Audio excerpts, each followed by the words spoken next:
Bonjour à tous, bienvenue sur la chaîne Upland Tech. Aujourd'hui, on va tester un petit peu le Geekom A6 depuis que j'ai fait l'upgrade hardware. Et pour cela, on va déjà aller dans le BIOS de celui-ci. Donc, on va voir justement certains paramètres.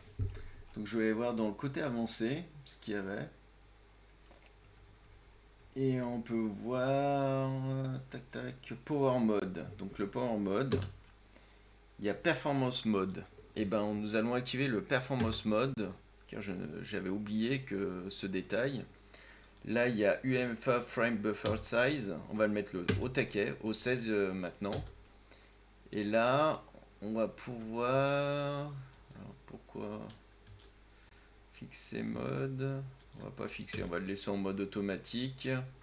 Là, on a mis au taquet, on a mis 16 gigas. Et là, Performance Mode aussi au niveau de l'alimentation. On va pouvoir sauvegarder tout ça et redémarrer sur la machine.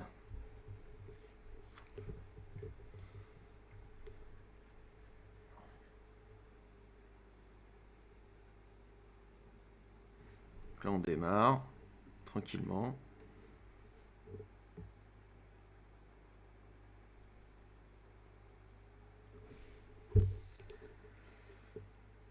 On va regarder si ça change quelque chose au niveau des performances. Donc pour ça, je voulais aller voir dans les paramètres, système. Là, on est déjà en performance élevée ici. Je voulais vérifier qu'on était bien encore en performance élevée. Donc c'est le cas. Donc c'est plutôt bien. On va aller regarder côté logiciel AMD. Parce que moi, il ne se lançait pas tout seul. Donc je relance manuellement.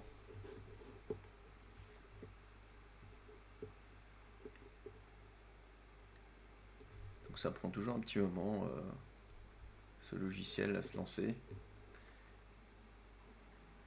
On va aller voir dans les paramètres, donc en haut à droite, avec la roue crantée.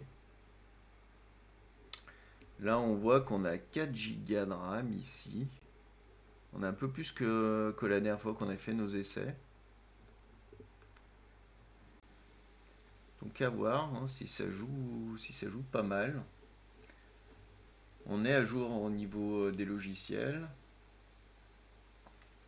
Écoutez, je vais laisser les mêmes réglages. Et je vous reprends tout de suite, je vais lancer un jeu et on va voir ce que ça donne. Nous voilà dans le jeu, dans Starfield. Je vais essayer. Donc là, on est vraiment en qualité faible. Hein. Donc en qualité faible, on est en IPS, toujours à peu près une trentaine d'images par seconde.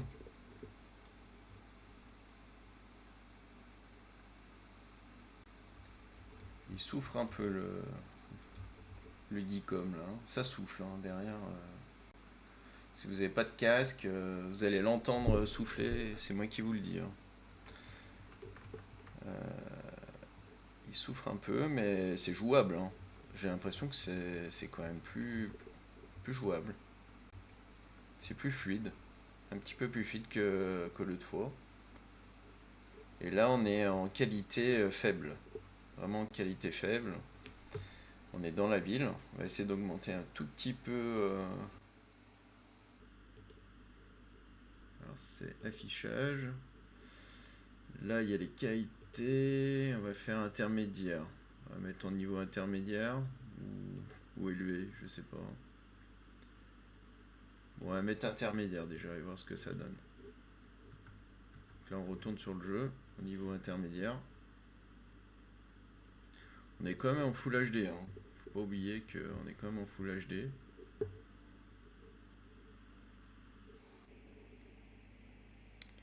Bon, l'image, c'est jouable, hein, mais on voit qu'il y a au niveau netteté, c'est pas ça quoi.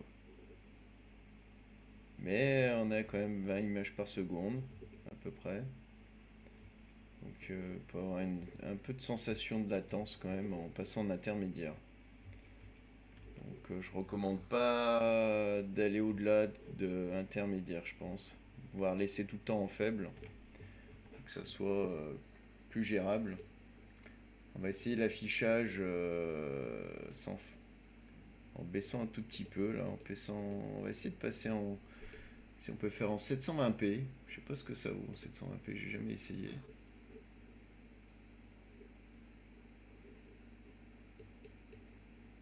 Donc ça enlève la fenêtre quand même, hein.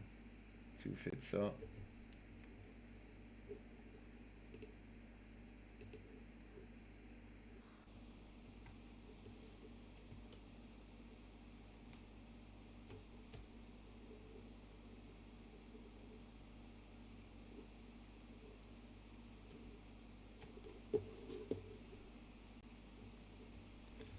Il y a toujours le FSR3 hein, qui est activé, hein. En 720p, franchement, et en laissé en niveau intermédiaire, c'est quand même bien plus fluide. C'est pas des scores de ouf, mais on sent quand même bien la différence, quoi. C'est légèrement plus net. Et encore, non, c'est surtout de la fluidité, quoi. Surtout de la fluidité.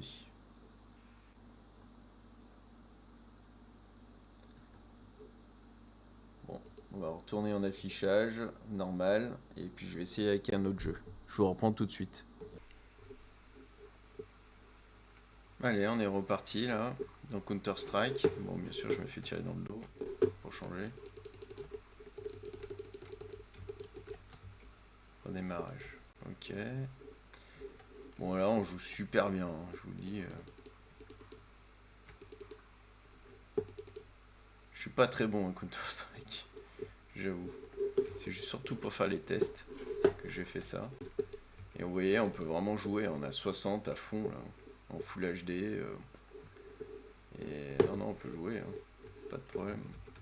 On gagnera pas trop en rapidité, mais ça peut faire une bon petit PC pour commencer à jouer un petit peu tranquillement, hein. Pour moi, c'est un PC multimédia, hein, comme on peut faire beaucoup de tâches administratives et aussi des petits montages vidéo avec. Vous pouvez jouer un petit peu avec des petits jeux, donc ça peut être pas mal, hein. Pour un PC qui est vers les 450 €, parce que moi j'avais acheté la version 16 Go et 512 Go. Donc c'est vrai que c'est plutôt bon, hein. C'est plutôt bon. C'est plutôt bon.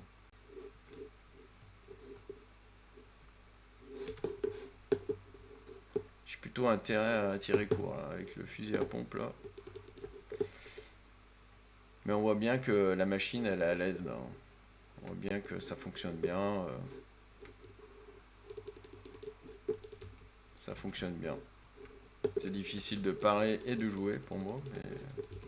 Mais voilà. Je vais vous montrer un autre jeu alors. On va voir.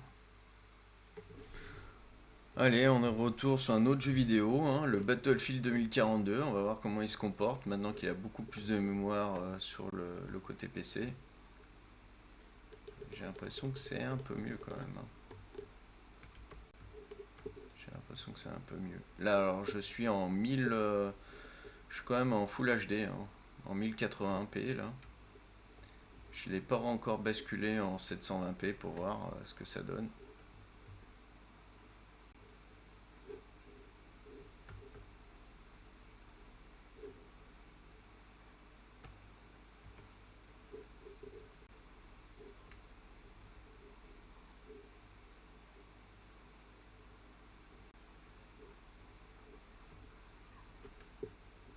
Hop, bah j'ai volé.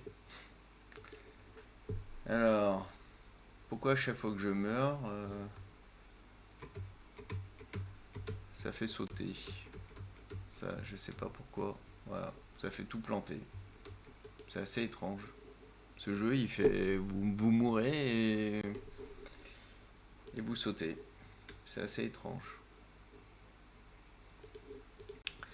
Bon, bah je vais vous laisser. Et puis, ben, ça confirme bien que Battlefield 2042 n'a pas l'air de fonctionner sur le Geekom A6, en tout cas pour le moment. En tout cas, je vous remercie d'avoir regardé cette vidéo. Et puis, ben, je vous dis à une prochaine. Salut!